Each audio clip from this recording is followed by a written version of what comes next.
Hello everybody, this is John with Digital Foundry here with a very special video today. We're going to be talking directly with the masters of the remasters themselves at Bluepoint Games about the recent Shadow of the Colossus remaster, which we took a look at about a month or so back. So I want to welcome Randall, Marco, and Peter from Bluepoint Games. How you guys doing?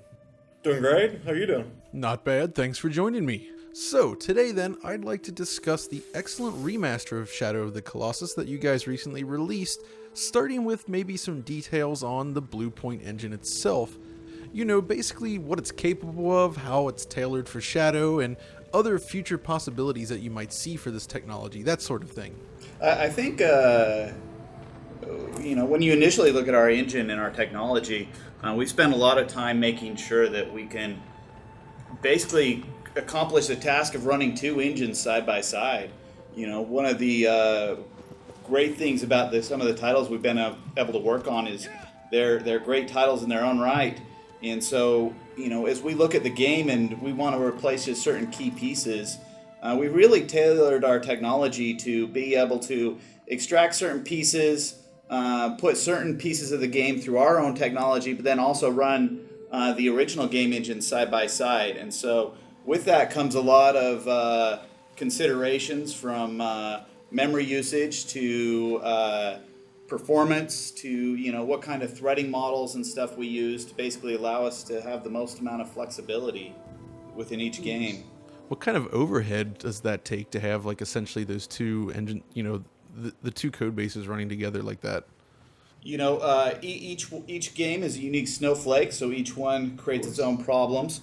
When you look at like Shadow of the Colossus, pretty much if you look at the way we split stuff up on the PS4, the main core is pretty much doing all the simulation for the Shadow side, and then we utilize all the rest of the cores for more of our rendering and some of our background physics sort of processes. And so it usually takes a fair toll on some of the primary processes. And so we've really worked really hard to make sure that our stuff is as lightweight and as optimal as possible so that when we're running the other game side by side, that it's not, tanking our performance. One thing also to keep in mind is, so when we say we're running the two engines side by side, each engine kind of has their own area of responsibility. So whereas the original game's engine is really just running all the game logic, it doesn't have to deal with any rendering, any sound stuff, any file loading. All that stuff is done in our engine. So each engine essentially has their own area of responsibility, and so you're not really doing a lot of the same work twice. Right. And how easy or difficult is it to keep those two in sync? I think as Marco sort of hit upon, the key is, setting up areas of responsibility. For example, we use the Bluepoint engine for all of the rendering and file loading and audio type tasks. And so it's going into like, say, the Shadow of the Colossus engine and removing and redirecting all of the file loading type aspects back into the Bluepoint engine. And so then once you have those discrete, clean areas of responsibility, which takes quite a bit of time to get each engine into a spot where it fits those rules, then you actually get something that's manageable. And then, a lot of profiling, a lot of analysis to figure out exactly how, what kind of core utilization we're getting and how to organize things in such a way to maximize that. So, thinking of that then, so let's say you start a new project, you get this original code base, and you do a lot of work with Japanese games. I mean, is this all commented out in Japanese, and are you working in like assembler code for PS2, or what kind of languages are these written in? You would be fun. It's a little funny that one of our most prized pieces of technology is to basically take all of the comments that are in the C++ code and convert them to English. Like, that tool is paid for itself more than once. Amazing. So Shadow of the Colossus was a C++ game originally? No, it was not actually. It's much more of a C game that when we did the first remaster of it, bringing it to the PS3, a lot of the files, not all of it, but a lot of it was converted to be C++ compliant. I see. Which really not that much work. And then as we integrated it even further into the Bluepoint engine for the PS4 remake, that required even further translation and cleanup. So basically then, it sounds like the PS3 remaster kind of served as your jumping off point for this new PS4 version of the game then? Absolutely. In fact, that was one of the, each game has its own challenges, but one of the key benefits of remaking Shadow of the Colossus for the PS4 was, instead of using the original PS2 code base and starting from scratch, we basically picked up where we left off on the PS3 and just moved straight on to the PS4. So actually the time to get it up and running on the base PS4 hardware was much quicker than, say, some of the other titles that we've worked on, like the Uncharted collection. Oh, I can imagine that was challenging.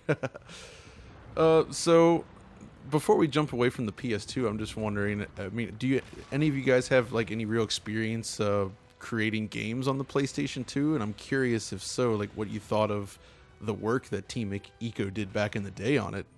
Actually, the first title I ever shipped was Hot Wheels Velocity X, which was a PS2 title. And Amazing. So I have actually shipped games on the PS2. And that's where I first ran into the, learning the ins and outs and the kinks and the gotchas. One of the things I do have to say is, when you look at the original engine source code, there's obviously areas that Japanese developers have a little bit of a different mindset than we in some different practices than we exercise here in the States. But there's a lot of their systems that actually hold up very well. From some of their their foot IK systems. Oh, yeah. The bone dangle bits that, hang around Wander's waist, for example. A lot of their AI logic. And so a lot of those things just really require tweaks. And then it's, we try to practice the don't rewrite it unless it's necessary. And more of a mentality of, bug fix rather than rewrite. And so I think it pays tribute to the original engineers, just how much of the original code is actually in that game. So presumably then, with the way you've designed this, if you were to say make another game with just the Bluepoint engine running, I assume it would be capable and quite fast due to the optimizations you've had to implement to get this to work as is. Oh, absolutely. There's been a lot of performance enhancements, and as we look to the future, it was a great point of we've done a lot to it, and great ideas for future improvements as well. And so it is a great jumping point off, especially for our next ventures. That's awesome. No, one of the things that really impressed me about it, obviously, if you've seen the video, then is the performance, especially on the PS4 Pro. Can you talk about your approach to hitting such a stable 60 frames per second? Well, the key goal is to say from the very beginning that you're going to do it and then actually stick to it. It's really just due diligence, like in the process. You can't just at the end of the project decide, you know what, I wish this was running at 60 FPS and then just make it happen, right? So it's like from the beginning up, building art content in a smart way, so it is scalable to that degree. Keeping your pipelines flexible, like generating LEDs on demand, not hand building them. So it allows you to like rebalance how the LEDs for meshes are and stuff down the road when you have more accurate performance numbers. That kind of stuff definitely helps. Other than that, it's artists that care, programmers that care, everybody just caring on the team and wanting to make it as good as it can be and putting the effort in that it takes to get there. To that point, well, it does take discipline up front. It did not happen by accident by any means. There was a lot of work that was done of running around different areas, profiling, looking at the different configurations. For the final game, there's 3 different configurations. There is the base PS4, and then there's the 60 FPS mode on the Neo kit and or on the Pro kit, and then also the 30 at 4K. And so there was a lot of playing the game, finding problem areas, going back to art, working through it. and then knowing that if we ever dipped, you would call us out. So we couldn't have that. And I did search long and hard, and honestly, the only place that I found dips was right in the temple area at the beginning there. Like, can you explain like what's happening in that temple specifically that's causing any dips at all? I'm going to be completely transparent and honest with you because I respect you. So the dips that occur in there usually occur after you've beaten several Colossus, and you get the doves that are flying around. And the doves, the number of animated objects in there, and part of it has to do with legacy systems that perhaps maybe should have been, we should have been more aggressive about rewriting those or pushing those more into the Bluepoint engine. But just the management of that number of dynamic objects, the original code base struggles with. There's some other issues those two at the same time, because like at the same time when you come back, it starts loading a bunch of data, so the other threads are kind of busy too. Yeah, I've noticed that it tends to occur most when you've come back from another area and you're first there, especially after you've defeated one of the Colossi. And then, if you kind of go back to it a little bit later, it seems to smooth out a bit. Correct, yeah. So that's kind of like the extra CPU overhead going on at the same time in the background. So there's actually one other spot where the game slows down, and that's during the end cutscene, near the very end. Oh, yes. But it's during the cutscene. Oh, that's right, yeah. It's during the cutscene, no player control. We kind of figured we were okay with that one. But no, we love solid frame rates. That's our seal of quality. Yeah, no, mine too. That's fantastic. So then you did mention, so the 4K mode, I pixel counted that out to be 1440p then. But the temporal anti-aliasing you guys are doing is just remarkable. It's extremely clean, even at 1080p. Can you talk a little bit about like what you're doing there? Is there like a temporal accumulation with samples that just kind of amount to 4K when you're at 1440p, or what's going on there? So it's exactly that. We're doing exactly what Ratchet & Clank is doing, which is we're actually rendering a native 1440p frame and injecting it temporarily into a 4K buffer. So the actual final output that we're sending to the hardware with the UI and stuff is 4K, and really just calling it 1440p is kind of lying a little bit, because over time the temporal jittering of the rendering will give you a higher quality result than a single 1440p frame. Yeah, I can definitely agree with that. The only time it looks truly 1440p is after the scene cuts and you don't have any sampling data from that point. But other than that, it's very, very clean. And also I wanted to ask about the way you handled like the alpha texture AA, like the trees, grass, horsehair, and fur, like that's all included in that process, because it's extremely nice looking as well. So in addition to the temporal jittering and the injection into the 4K buffer, we also have standard temporal AA. Well, standard. Okay. So that's just what we're using. But yeah, we're not doing anything like checkerboard rendering. We're just doing the native approach, which simplifies things a lot, actually. So let me think here. Another thing that really impressed me was the way indirect lighting and shadows are handled, especially like when you're in a shadowed region, you still have a very nice sort of like ambient shadow from the horse and wander. Can you talk a little bit about that? Yeah, so that's a great trick we learned from the Last of Us guys that they first did on Last of Us, where they had ambient capsules that were approximating the shapes of the objects, and they're just doing a screen space raycasting against that to essentially get you soft ambient shadows. And then we do a multi-pass version of that, so we get just the direct normal occlusion and also a directional occlusion from the lighting model. So that's where you kind of get like these directional shadows as well when you have strong light coming from a certain direction. Oh, very cool. And how about the post-processing? I'm a big fan of motion blur, and the object blur that you guys are using is quite nice looking. And I've even noticed that it seems to apply to things like the transparencies on the horse. Like, what artistic principles does it follow? What kind of technique are you guys using here? It's pretty straightforward motion vectors and compute shader stuff. We basically just look at a bunch of games like that implement something really, really well, and we try to meet that quality or exceed it, and we just work diligently on just improving things and thinking through things of like, hey, how can we make this better? And it's just a lot of dedication from the guys. And it seems like you've adjusted the shutter speed to kind of vary between the 60 and 30 FPS mode.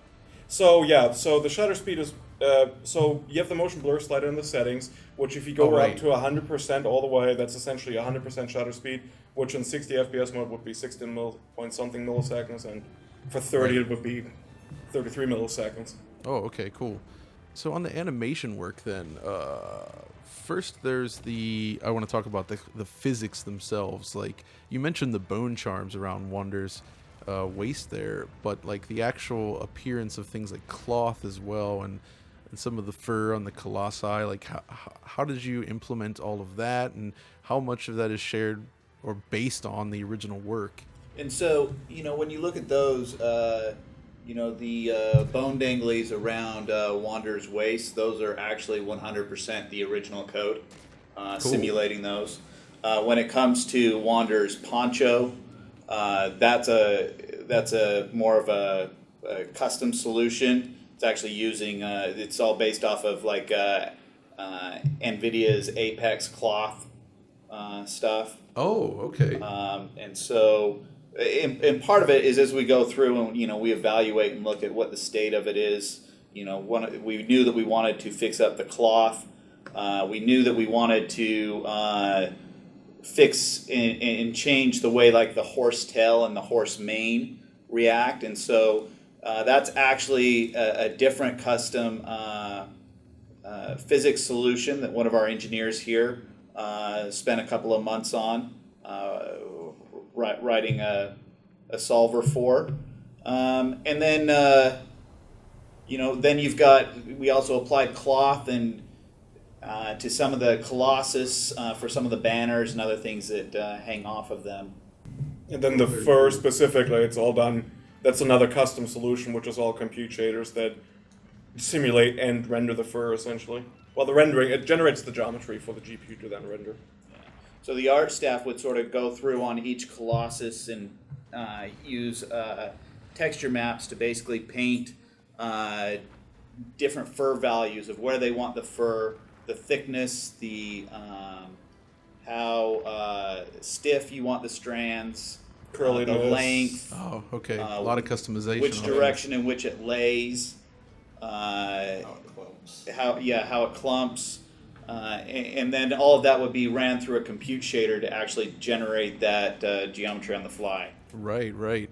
So, just out of curiosity, what did you guys think of the original implementation of the fur effect in Shadow of the Colossus, where they kind of simulate a more modern technique by layering textures in a very unique way? They actually used that all over that game. They used it to actually simulate grass True. layers and really thick grass layers as well, like on the fourth Colossus.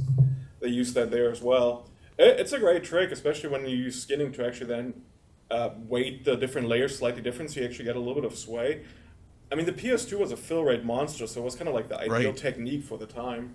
I mean, that's what a 512-bit bus gets you. It gets you lots of fill rate. That's right. What would you say now that you've seen the code base? Like, what was the most significant bottleneck that you could see from your perspective on PlayStation 2? Like, what was it that murdered the performance so much? I think it's really just the sheer amount of stuff they were pushing. I think they really they needed more cores, to parallelize stuff. Yeah, I don't think you could look at the code and say it's like, oh, this piece of code is badly written. I don't think. I mean, like, some things aren't as great written as like maybe they could be if you invested unlimited amounts of time. But I don't think any of them Right. were to the detriment of the game. So it's just the problem with running all of that on the PS2 hardware, and there's just no way to really speed that up, I guess, without more cores. Yeah, I mean, like some of the choices, right, making the game look more cinematic by adding stuff like post effects, bloom, motion blur. Those are all a fairly high fixed overhead on something like a PS2. Big time. Right? Yeah, for sure. These days you kind of like snuff it off of like, 2-3 milliseconds here or there, but back then it used to take a little longer. Yeah, for sure. Were there any effects that you guys experimented with that had to be dropped, like due to performance budgets, or did you nail everything the first, going through it? I think, like, for example, like even the death effect on the Colossus, we went through multiple iterations yeah. of that here in the studio, trying to figure out, like, the original game sort of does this capsule overlay that they fade in, and so we looked at, do we want to do something similar to that approach? Do we want to do something just directly within the materials on the Colossus itself? Like, how do we achieve that sort of look? And That's most definitely one that went through multiple iterations. Couple examples I can think of. So Dorman, his representation underwent through a lot of iteration for performance reasons. Okay. He started looking at, originally he was less soft looking, but we're still happy with where he ended up being. But some compromises were made. And then the only other one I can think of is during the final Colossus battle. It would have been nice to have a bit more rain, but that's just kind of like a wish list thing. Oh yeah, for sure. Yeah, thinking of artistic kind of designs and stuff, how did you come to the decision for, like, the color palette that was used and the way the sky is rendered? The cloud texture, for instance, is much more realistic because the capability is there to do it. But, obviously Shadow of the Colossus is one of those games that's so well known for its art direction. So I can imagine it was quite challenging to come up with something that would please everyone. Yes. And pleasing, if we really did please everyone, that's a question of debate, obviously. But Yeah, for we tried sure. to make sure as many people as possible are happy. But now we realized very early on, as things started, as like more realistic looking art appeared in the game, that a lot of the other things that were kind of like holdovers from before, or like a lot of things they didn't do before, we couldn't really get away with anymore. Like not having a realistic right. fogging model that properly shadows, or even something as stupid simple as like there's no footsteps in the sand. Like that's kind of stuff where like when the graphics look realistic, you really miss that, and it kind of feels like you're working on this rock hard surface that just happens to look like sand. So like a lot of effort went into having to add little details like that in addition. And then same thing with the sky, having like a realistic looking world and then having just a simple repeated cloud texture, it just doesn't quite cut it. Especially when even in the original game you had very strong directional sun shadows, but there was no Right. actual sun light source in the game. So it's just kind of trying to avoid that slippery slope of it looks unrealistic, but it's still good enough. It's like that film trick Right. where it's not real, but it looks real enough. Sure. And thinking of shadows, actually, I did mean to ask, are you baking the shadows, or are these 100% real-time shadow casters? There's everything. There's baked far distance shadows. You have real-time cascaded shadows for the sun. Obviously, spotlights have shadows. We have baked ambient shadows. We have real-time SSAO. There's a little bit of everything there. And then Okay. there's the ambient capsule shadows that I was talking about before. Right, of course. And while we're talking about lighting, could you also go into some detail regarding the volumetric lighting solution featured in the game? Maybe some detail on your implementation as well as the cost on the GPU and the like. It was fairly fixed. About a millisecond. So because of that, it fits into our budgets pretty well. Yeah. Okay. It's probably about a millisecond or so. We're using a view space approach, which is not too dissimilar from the Assassin's Creed Black Flag approach. They're essentially doing a Froxel volume where you have Froxels that are V-frustum aligned, and it injects the fog and the lights directly into those Froxels, and then it uses that to render. We actually used that as a trick too to have our fog particles, which you see in a lot of places. That's how they can render as fast as they do. They kind of use the fogging system and directly render into it. Okay, and how about the materials themselves, like the textures?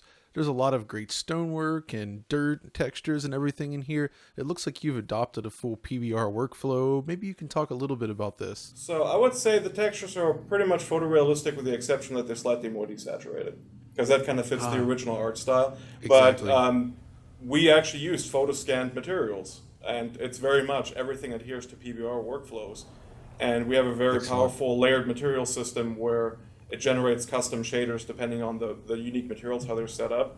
So it gives us a lot of flexibility. So we basically have like an Uber shader, and it can have as many layers as, well, programming lets the artist have, basically.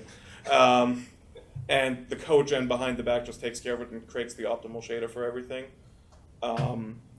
And yeah, I mean, we even use runtime blending as well to like inject into it to allow like dynamically changing blending in game. So like when you have the 10th Colossus, which is, people call him Dirge, he's the sandworm. Like when he tunnels through the sand, like the sand raises through displacement, but in addition to the sand raising, it actually switches to a different sand texture that's like a more softer sand, and the other sand that's at the ground level is more rippled. So we do stuff like that as well. So you mentioned earlier that the game is using sort of a mix of pre-calculated and real-time shadows throughout its world, with the focus on real-time shadows.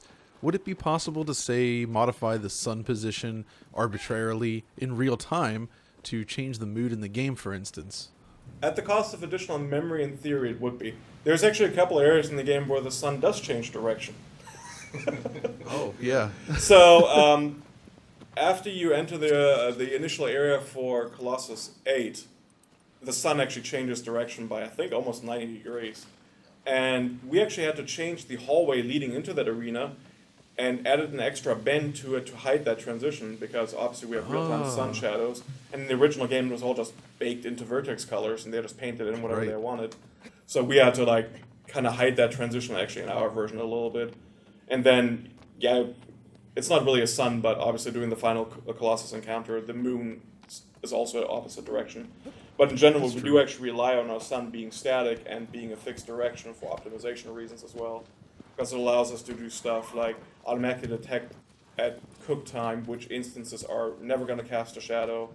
It even allows us for our architecture to build custom triangle lists of only these triangles from these meshes cast shadows, and we can optimize that up front, so we don't have to wait until runtime and spend resources figuring that out then. Oh, yeah, very cool. So then, obviously, this, as far as I'm aware, this is the first game that you guys actually have recruited artists into the studio to work on the project. Now that you have a full-on art team, I mean, do you think it would be possible to move on to an original game again? I mean, Blast Factor, I think, was the first game Bluepoint did, but now your capabilities are far beyond that. Well, we could, but instead we're doing another remake. But the studio... That's okay with me. We've brought in, there's been an art staff involved on every title, obviously, that we've released, from, the Uncharted collection, and it's just how many, what is the size of that art staff that's required to accomplish our goals. And so with Shadow, the studio most definitely grew in both, number of people and skill level. And so we continue to grow and expand and look at, areas of weakness. Like, one area that we've not explored very deeply is, what does our design prowess look like? What is our ability to build something original and to expand it rather than just upgrading something? And so we look at those things, and we are constantly trying to enhance and strengthen the studio to get to a point where, doing original development or whatever comes our way, we're fully capable of doing. Yeah. So to elaborate on that, like originally when we did Shadow, there wasn't a whole lot of artwork involved. It was really just engineering. And then on this remake now, we knew the code. All the engineers that are here, like most of them had worked on that exact code base, so we knew what we had to do. There wasn't any unknowns, which allowed the engineering staff to focus a lot more on making sure the art pipeline is as good as possible. The rest of the engine gets as good as possible. Then this project served us as a great point of growing the art team to the point where we can take on a full AAA game, major scope of art content. So now our next step is, let's improve the art pipeline, let's improve the engine, let's improve workflow for artists, let's grow on the art side some more to handle our next project because it's a bit bigger. And our next focus is, all right, now let's work on design and add new stuff to the next remake.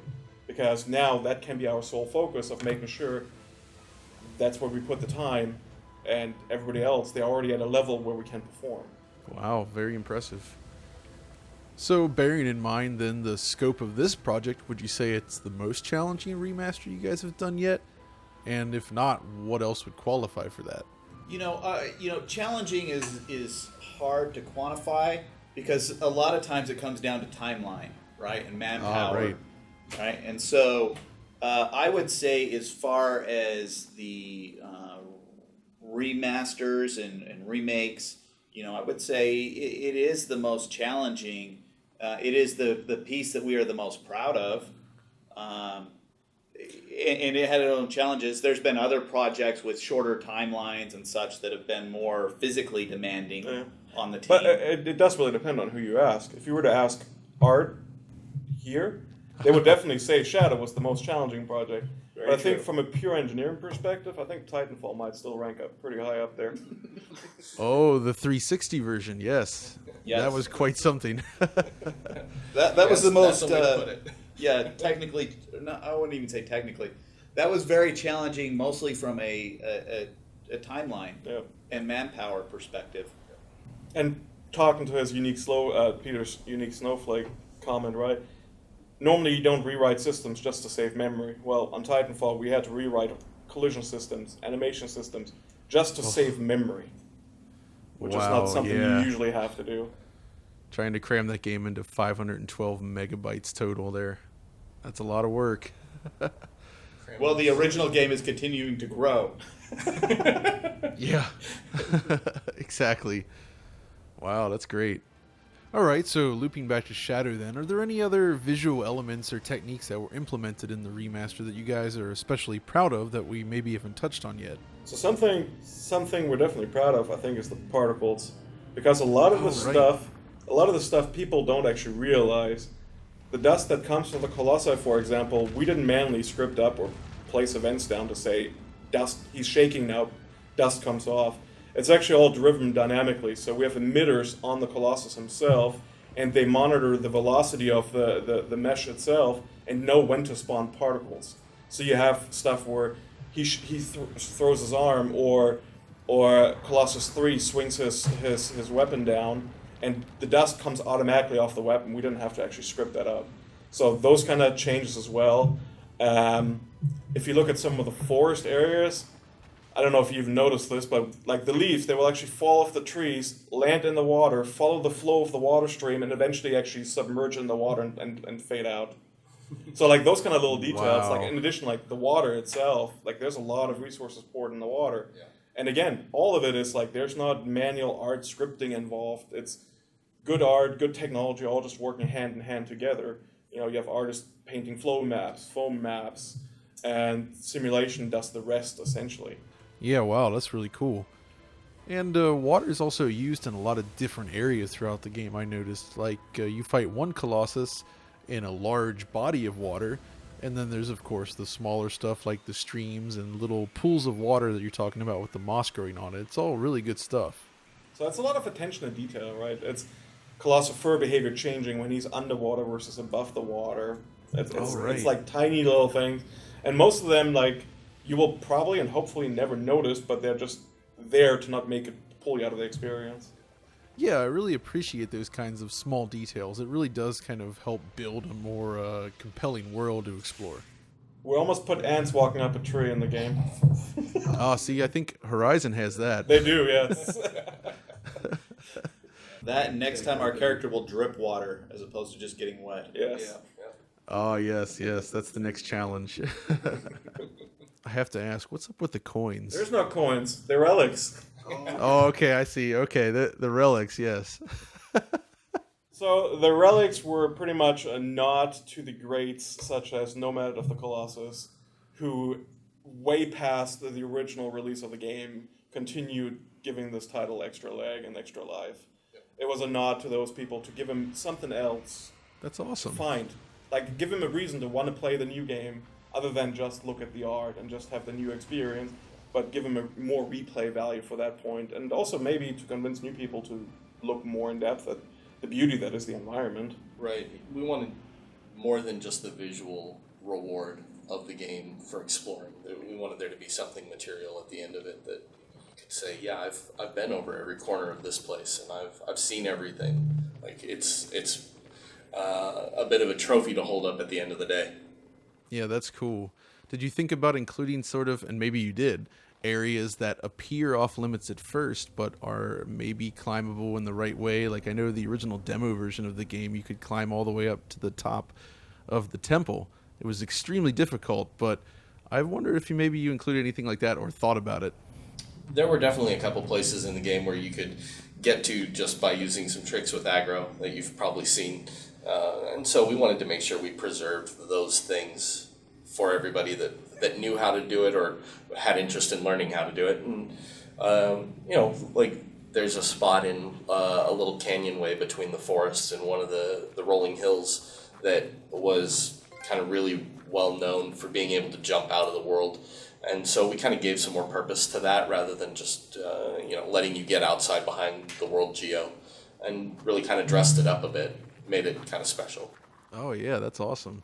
All right, what was your favorite art environment, by the way? Since there was so much new artwork poured into this, what do you guys think? Like, what is it? The desert, the central area? I gotta know. I think everybody's got a different favorite. And I think it also shifts through development. But I would say my favorite area has got to be where you've got the streams and all the vegetation and such. I feel like Oh the yes. engine really showcases well with all the vegetation and the trees and the water. Those are my favorite. I'd have to say probably, like, in a single playthrough of the game, I'd probably say that 6 or 7 times. But if I had to single out an area, it would probably be on the way to Colossus 8, and like that little bowl canyon where the water in that mini temple is, and also the areas immediately around that on the outside of that canyon, like the kind of the grassy hills and stuff like that. That area is just really kind of special to me. I have a hard time just picking one, so I'm just going to list a few. Colossus 8 Arena is definitely one of them. Like the whole Colosseum Arena and the entrance to it with the staircase. It's pretty amazing looking. Right behind the temple, as you're riding towards Colossus 12, if you take the furthest bridge on the right, there's a great vista on the bottom where we have all these cascading tiny little waterfalls. That's just... I don't know a person that doesn't stop to admire the view there. I think I highlighted that in one of my videos, actually. Probably did, All yeah. the waterfalls. That was gorgeous. Southernmost part, just standing by the ocean, just looking at the waves rolling in. There's just so many places. I mean, even just standing inside the Shrine of Worship is like just looking around. It's hard for me to pick just one favorite because there's just so many different areas. And there's just so many different people that poured their heart and soul into every single corner of the world. Right. Because this game, it really has 2 parts. It has the environment and the boss fights. So normally people are distracted by enemies, but for us, the environment is what takes that attention from you. So we really put a lot of effort into the environment and every single detail of the environment. Yeah. It truly is a handcrafted experience from the ground up. Yeah. Yeah, I think it makes a great case for an open world game with a world that's not too large, something that's still manageable and can be crafted entirely by hand. It has a lot more personality than some of the larger worlds I've experienced. I do appreciate that. It's great.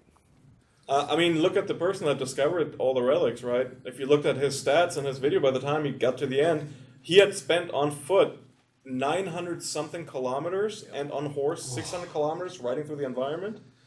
So it goes to show there's clearly enough to see in the environment, even if it's not as large. Yeah, absolutely. That's amazing. I think we're starting to come up on the end here, as it's been almost 40 minutes now. So is there anything else you want to add before we jump off here? We're really excited about our next project, and we think everybody will be too once they find out what it is.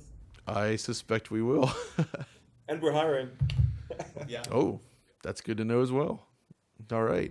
Well, guys, I thank you so much for coming on. This has been an absolute pleasure, and I did learn some new stuff about this game. And, so, again, thanks for coming, guys. Absolutely. Thanks for having us. Thank you. Thanks for doing this. Oh, of course. And if you enjoyed this video, be sure to like and subscribe, as always, and follow us over on Twitter. And until next time, this is John signing off.